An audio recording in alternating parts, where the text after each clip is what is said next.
안녕하세요, JJ입니다. 오늘은 금방 헤어지는 커플의 특징에 대해서 알아볼게요.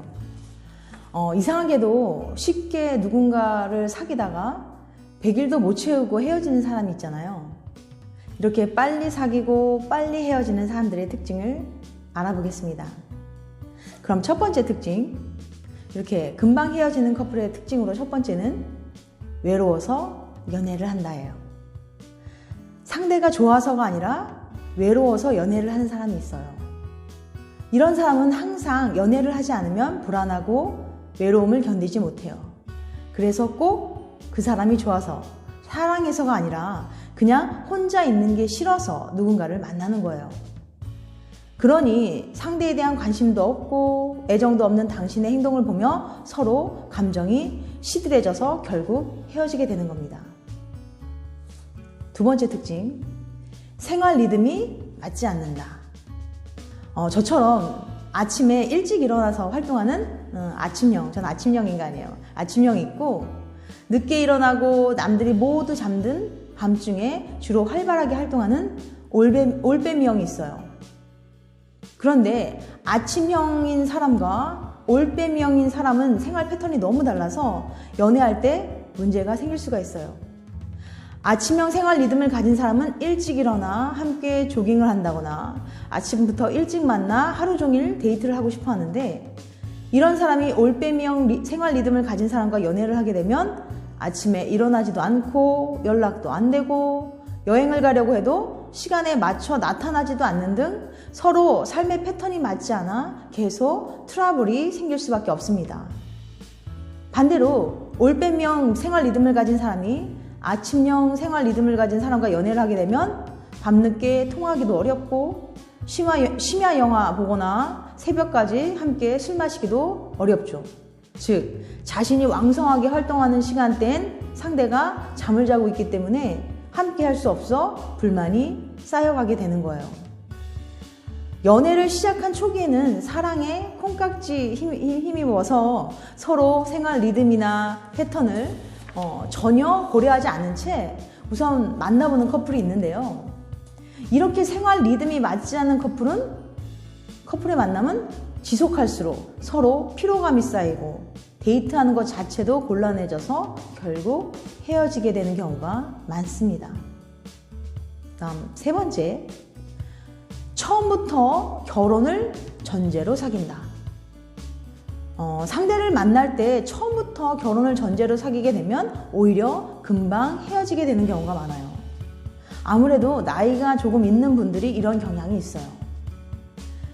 결혼이란 걸 염두에 두고 누군가를 만나게 되면 상대방의 스펙, 즉 예를 들면 직업이나 연봉, 집안 환경이나 돈 같은 거 등 너무 따지는 것들이 많아서 그 사람을 너무 따지면서 사람을 만나기 때문에 그 사람의 배경 중에 조금이라도 자신이 생각하는 기준에 맞지 않는 부분이 생기게 되면 이 사람과 결혼 힘들겠구나, 이런 판단이 서는 순간 쉽게 헤어져 버리게 되는 거예요.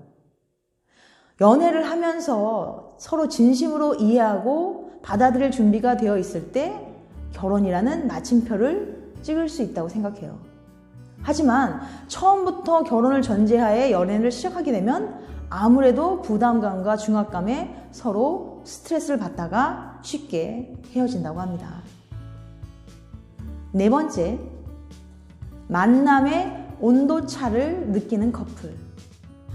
예를 들면 한 사람은 상대방을 매일 만나고 싶은데 그 사람은 일이나 공부에 지장을 받지 않는 선에서 일주일에 한두 번 정도 만나면 충분하다고 생각하는 거예요. 이렇게 되면 매일 만나고 싶어하는 쪽은 상대방이 나에게 소홀하다는 느낌을 받게 되고, 다른 한쪽은 자기 시간을 가질 수 없어 스트레스를 받게 될 거예요. 연애 초반에는 상대방의 페이스에 맞출 수 있겠지만 시간이 흐를수록 한쪽은 서운한 감정이, 다른 한쪽은 부담감과 스트레스가 쌓여 결국 헤어지게 되는 경우가 많아요. 다음 다섯 번째, 내 생각과 가치관을 강요하며 상대방을 바꾸려 한다. 연인을 생각하는 이상적 기준이 너무 뚜렷해서 상대방을 내가 원하는 방향으로 생각하고 행동하도록 바꾸려는 사람이 있어요. 이렇게 하면 상대방은 매 순간 자신의 행동이 옳고 그름을 평가받는 것 같아서 숨이 막히게 됩니다. 예를 들면 옷 입는 거, 복장이나 또 화장하는 거, 취미, 또 취향까지도 일일이 간섭을 하게 되면 처음에는 날 너무 많이 사랑하나 봐, 관심 있나 봐, 이렇게 관심 있다고 생각할 수 있지만 시간이 지날수록 구속을 받는다는 느낌이 들 거예요. 이렇게 숨 막히고 구속받는 연애를 지속하는 것은 어려울 수밖에 없습니다. 다음 6번째, 주위의 평판에 너무 신경 쓴다. 상대방을 사랑해서가 아니라 주위의 평가가 좋아야만 만족감을 얻을 수 있는 타입으로 실제로는 정말 좋아하는 상대가 아니지만 주위 사람들의 평가와 시선 때문에 사귀는 경우를 말합니다. 이런 유형의 사람들은 SNS에 막 둘이 포옹하거나 막 키스하는 막 그런 사진 같은 거 올리면서 막 자신이 행복하다는 걸 만천하에 자랑하고 싶어하는 유형이에요. 그러니까 커플이 된 순간부터 페이스북, 페북 같은데 뭐 이제부터 1일이네 막 이런 거 써놓고 데이트할 때마다 어딜 가서 무엇을 먹는지, 어떤 선물을 받았는지 등을 SNS를 통해서 친구들에게 자랑하며 부러움을 사기 위해 호소하는 사람들은 애인이 좋다기보다는 내가 멋진 애인을 가졌다는 우월감이나 자존심을 충족시킨 데서 오는 그런 뭔가 쾌감을 즐기는 사람이에요. 이런 종류의 사람은 겉으로는 화려해 보이지만 실제로는 우울하고 자존감이 결핍된 사람이 많습니다. 7번째, 지나치게 연락을 자주 한다. 주변에서 시도 때도 없이 연락을 자주 하는 커플을 보면 부럽기도 하고 둘의 사이가 매우 좋다는 인식을 갖게 되지만 너무 지나치면 빨리 헤어지는 원인이 된다고 합니다.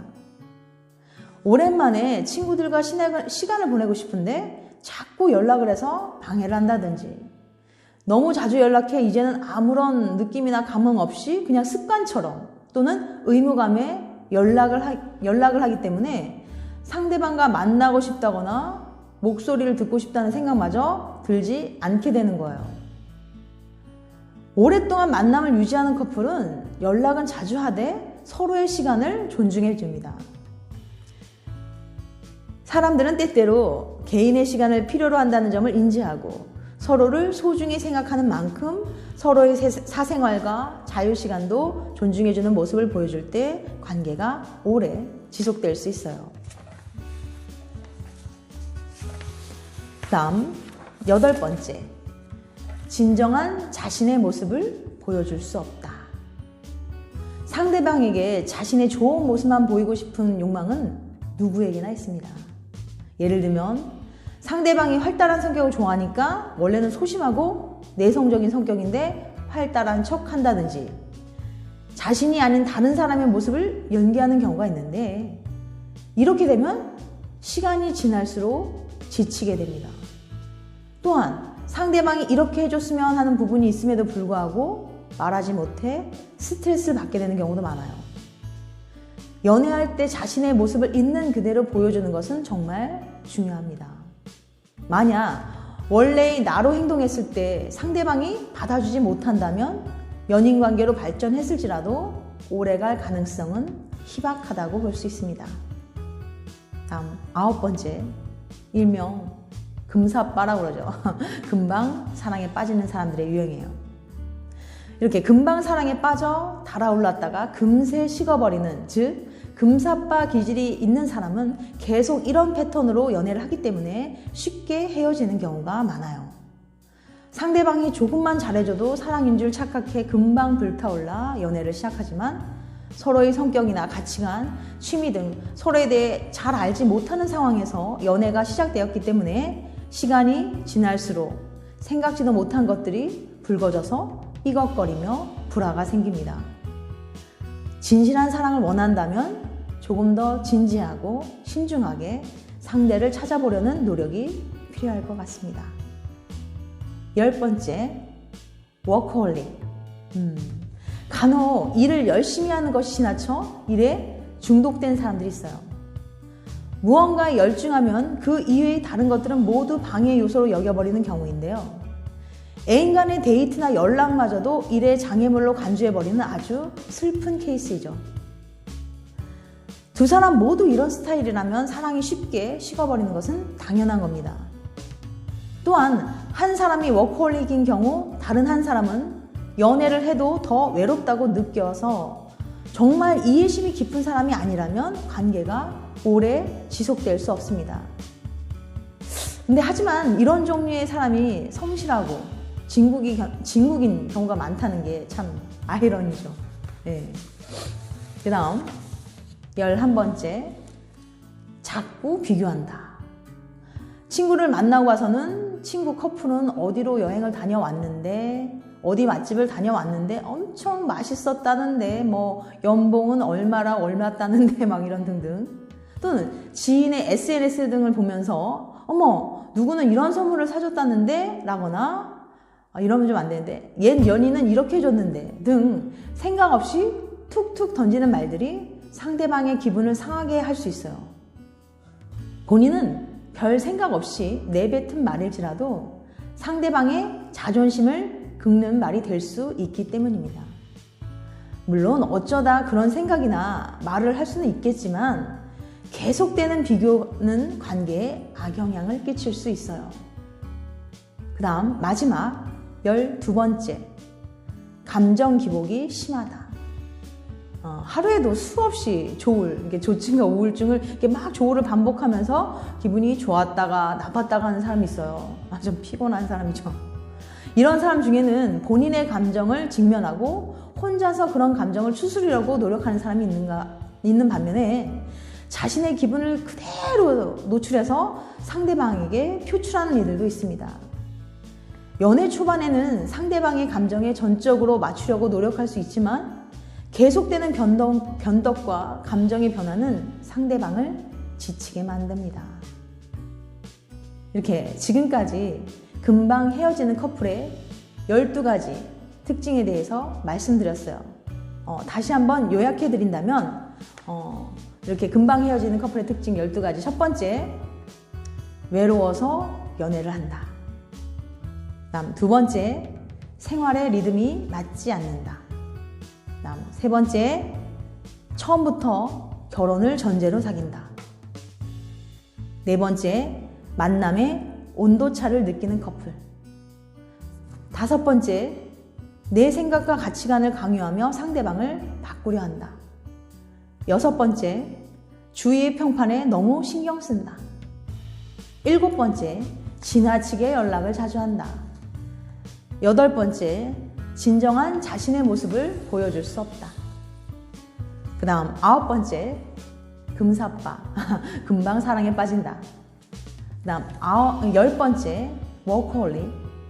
11번째, 자꾸 비교한다. 12번째, 감정 기복이 심하다. 이렇게 제가 생각하는 금방 헤어지는 커플의 특징 12가지에 대해서 말씀드렸어요. 다음에는 더 재밌고 유익한 영상으로 찾아뵐게요. 끝까지 함께 해주셔서 감사합니다. 다음에 또 봬요. 안녕. 이 영상이 도움이 되셨다면 좋아요, 구독 꼭 눌러주시기 바랍니다.